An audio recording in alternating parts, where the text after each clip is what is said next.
प्यारे साथियों, आप सभी का हमारे चैनल पे बहुत बहुत स्वागत है। दोस्तों, इस वीडियो के माध्यम से क्लास 10th के बच्चों के लिए गणित का एक सबसे ज़्यादा अति महत्वपूर्ण वीडियो लेकर के आ चुका हूं। और बच्चों, इस वीडियो के माध्यम से मैं आप सभी के समक्ष गणित के जितने भी यहाँ पे मोस्ट इंपोर्टेंट क्वेश्चन बन सकते हैं, उन सभी प्रश्नों को इस वीडियो के माध्यम से कवर करेंगे। और साथियों, आप देख सकते हो कि 2024 बोर्ड परीक्षा के लिए अभी तक के सबसे महत्वपूर्ण वायरल प्रश्न लेकर के आ चुका हूँ। तो जो भी विद्यार्थी 2024 बोर्ड परीक्षा की तैयारी कर रहे हैं, वो इस वीडियो को शुरू से लेकर के एंड तक जरूर देखेंगे। वीडियो को प्यारा सा लाइक कर देंगे, शेयर कर देंगे, अगर चैनल पर नए हो तो सब्सक्राइब भी कर देंगे। और अब की बार जो हमारा टारगेट है बोर्ड के पेपर में 95% पाने का है, ठीक है। तो अगर आप चाहते हैं अपने माँ बाप का सपना पूरा करना, तो इस वीडियो को शुरू से लेकर के एंड तक जरूर देखना और एक सेकंड भी स्किप मत करना, ठीक है। आइए सबसे पहले हमें क्वेश्चन स्टार्ट करेंगे कि निम्न में से कौन सा सह अभाज्य संख्याओं का युग्म है। तो साथियों, सबसे पहले आप ये समझो कि सह अभाज्य संख्या होती क्या है, ठीक है। तो ऐसी दो संख्याएं, क्या बोलेंगे, ऐसी दो संख्याएं जिनका जोड़ा ऐसा लगता है कि जिनका मसा यानी कि एचसीएफ एक होता है। क्या बोलेंगे, ऐसी दो संख्याएं जिनका एचसीएफ एक होगा, उस हम संख्याओं को क्या बोलेंगे, सह अभाज्य संख्या बोलेंगे, ठीक है। तो इसमें से आपको छांट करके ऐसी संख्या बताना है जिनका मसा एक होगा, ठीक है। तो हम देखते हैं।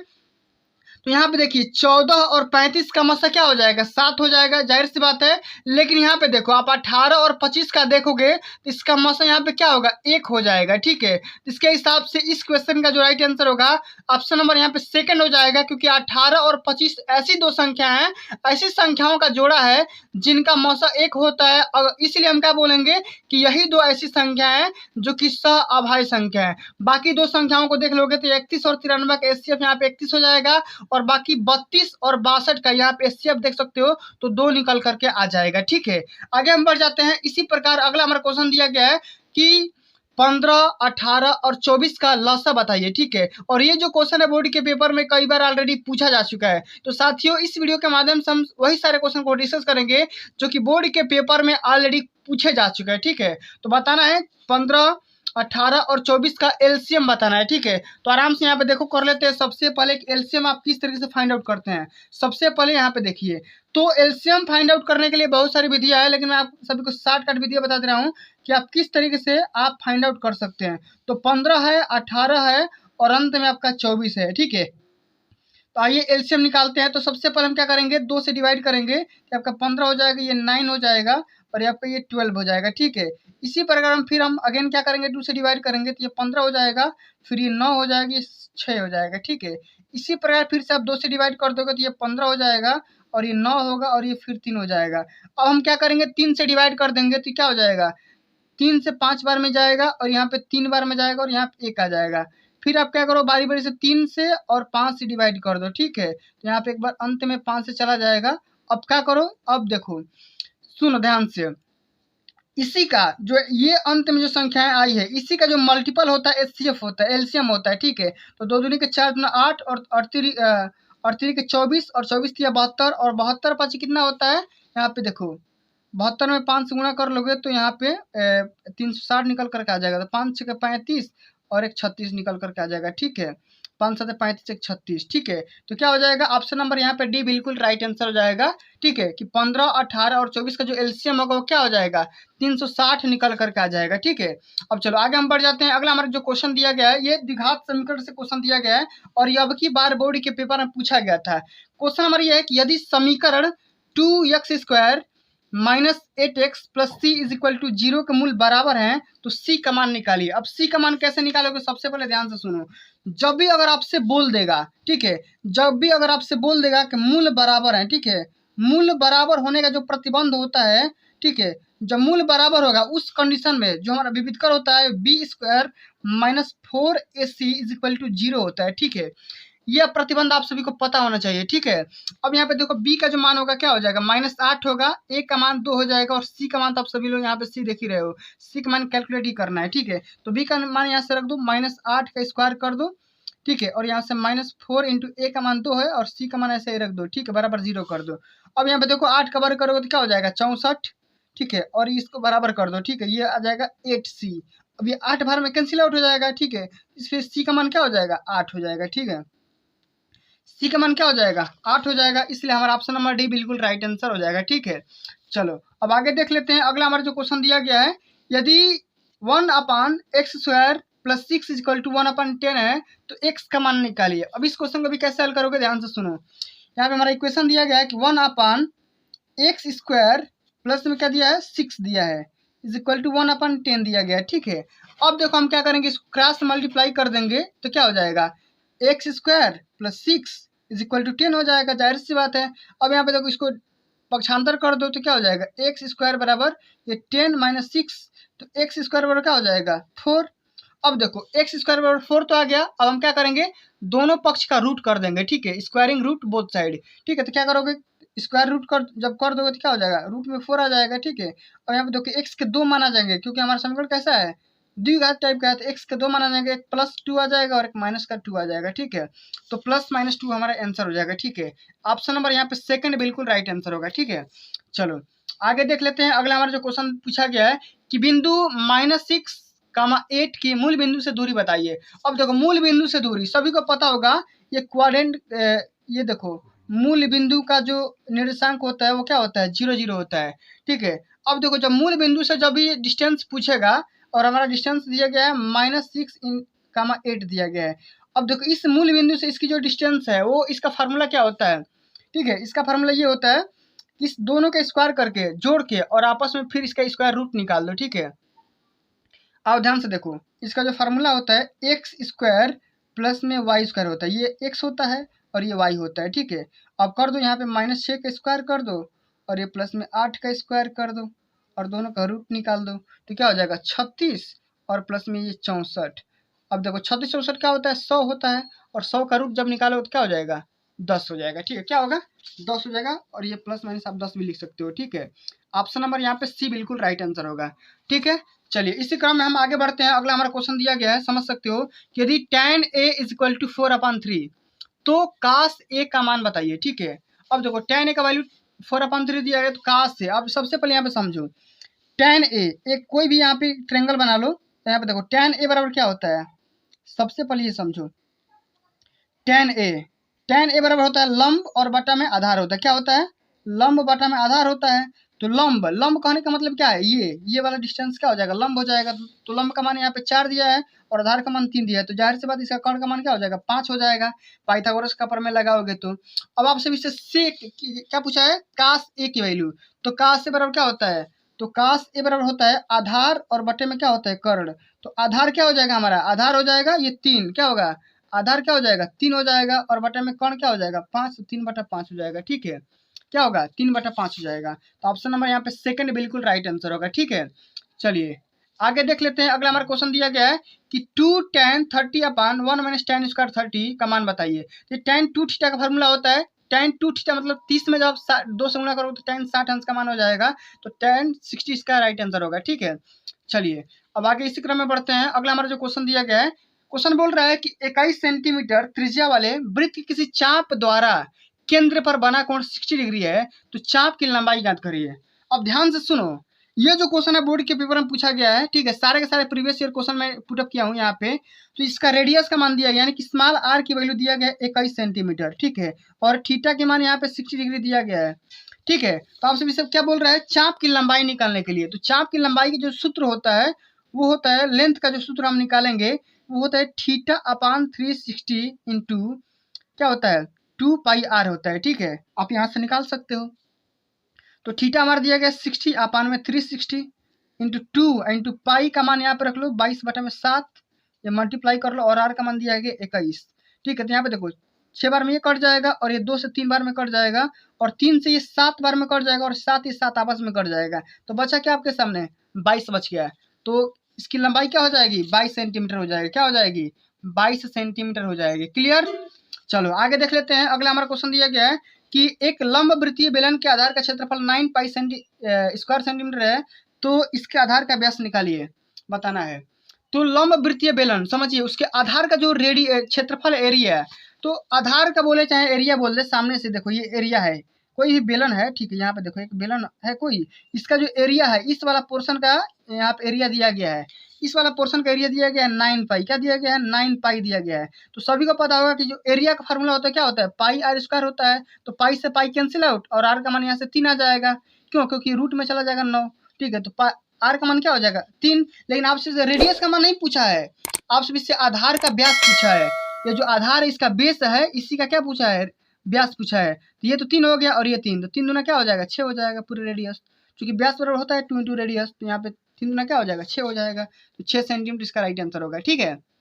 चलो आगे देखते हैं। अगला हमारा जो क्वेश्चन पूछा गया है कि 1 से लेकर के 15 तक की सम संख्याओं का समांतर माध्य निकालिए। कैसे करेंगे, ध्यान से सुनो।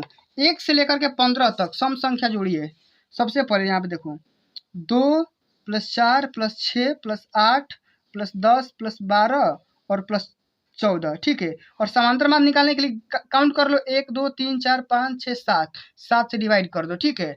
तो जोड़ो यहाँ पे, सबसे इसको जोड़कर डिवाइड कर दो तो 2 4 6 6 12 8 20 10 30 और 30 10 40 10 50 और 6 56 हो जाएगा, ठीक है। तो 56 डिवाइडेड बाई 7, तो 7 8 क्या हो जाएगा 56, ठीक है। तो यहाँ पे इसका क्या हो जाएगा, समांतर माध्य क्या होगा 8 हो जाएगा, ठीक है। क्या होगा 8 हो जाएगा, यानी कि ऑप्शन नंबर सेकंड बिल्कुल यहाँ पे राइट आंसर हो जाएगा, ठीक है। चलो आगे देख लेते हैं। अगला हमारा क्वेश्चन दिया गया है कि 1 से लेकर के 9 तक की प्राकृतिक संख्याओं का समांतर माध्य निकालिए। तो इसका तो प्राकृतिक संख्याओं का समांतर माध्य का फार्मूला भी होता है n + 1/2। क्या होता है n + 1/2, तो 9 + 1/2, तो क्या हो जाएगा 10/2, यानी कि क्या हो जाएगा 5 हो जाएगा, ठीक है। क्या होगा 5 हो जाएगा, आसानी से कर सकते हो। चलो अगला हमारा क्वेश्चन दिया गया है साइन 75 डिग्री अपान में कास 15 डिग्री का वैल्यू बताना है। तो कैसे करोगे, इसको ध्यान से सुनो। देखो ध्यान से, सबसे पहले देखो साइन 75 और बट्टे में देखो हम कास 15 को क्या लिख सकते हैं, कास 90 - थीटा। क्या होता है कास थीटा होता है, तो कास इसको लिख सकते हैं 90 - 15, ठीक है। सॉरी यहाँ पे 50 नहीं, यहाँ पे 75 लिखेंगे, ठीक है। तो कास 19 - थीटा, यानी कि 15 आ जाएगा, कास 15 आ जाएगा। अब देखो यहाँ पे साइन 75 हो जाएगा और यहाँ पे देखो कास 90 - थीटा पर क्या होता है साइन थीटा, तो साइन 75 हो जाएगा। और ऊपर भी साइन 75 है और नीचे भी साइन 75 है, तो दोनों का मान कैंसिल आउट होकर क्या आ जाएगा 1 आ जाएगा। क्या होगा 1 आ जाएगा, ठीक है। तो इसका राइट आंसर बी होगा। चलो आगे देखते हैं। अगला हमारा क्वेश्चन दिया गया है कि एक परिमेय संख्या का दशमलव प्रसार किस रूप का होता है। तो कोई भी आप परिमेय संख्या लीजिए, ठीक है, कोई भी परिमेय संख्या लीजिए, जैसे 1/2 ले लीजिए या 1/3 ले लीजिए, तो दोनों सही समझ में आ जाएगा। तो 1/2 का जो दशमलव प्रसार देखेंगे तो इसका तो 0.5 हो जाएगा, लेकिन इसका दशमलव 0.3333 असीमित हो जाएगा, अशांत हो जाएगा। तो ये तो शांत हो गया और ये क्या हो गया अशांत हो गया। तो कहने का सेंस यहाँ पे है कि किसी भी परिमेय संख्या का जो दशमलव प्रसार होता है, ठीक है, वो क्या होता है शांत और अशांत दोनों हो सकता है। क्या हो सकता है शांत भी होगा और अशांत दोनों हो जाएगा, यानी उपयुक्त तो दोनों हो जाएगा, ठीक है। चलो आगे देखते हैं। अगला हमारा क्वेश्चन दिया गया है एक शून्येतर परिमेय संख्या और अपरिमेय संख्या का गुणनफल किस रूप का होता है। तो देखो परिमेय संख्या मान लो 2 है और अपरिमेय संख्या मान लो √2 है, तो इसका जो गुणनफल होगा वो क्या होगा सदैव अपरिमेय संख्या होगा। क्या होगा सदैव अपरिमेय संख्या होगा, ठीक है। क्या होगा जैसे 2√2 हो जाएगा, तो ये भी क्या है एक अपरिमेय संख्या है, ठीक, इरेशनल है, ठीक है। तो क्या होगा सदैव अपरिमेय होगा, इस बात को ध्यान में रखना है।